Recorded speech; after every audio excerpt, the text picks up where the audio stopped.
Открывая торжественную церемонию вручения медалей за победу, директор Музея боевой славы имени Владислава Ардзинба Мзия Бея поздравила ветеранов Отечественной войны народа Абхазии с наступающим праздником Победы.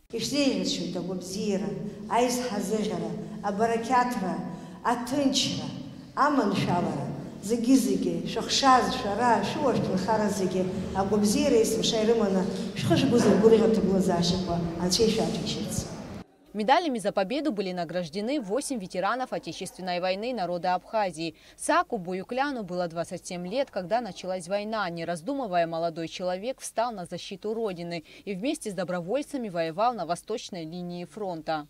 Большой поклон и честь тем, кто пришел защищать нашу Родину. Я имею в виду и казаки, и чеченцы. У нас очень многонациональная группа была, очень. Ребятки молодцы.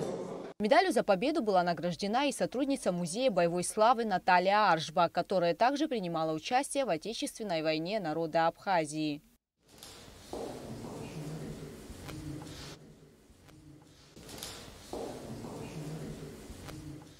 Среди тех, кто сражался за свободу и независимость нашей Родины, был и боец медико-санитарного батальона Даур Барцыц. Он прошел всю войну и сражался до победы. К сожалению, в 2017 году Даур ушел из жизни. Медаль за отвагу, которой он награжден посмертно, была передана семье героя.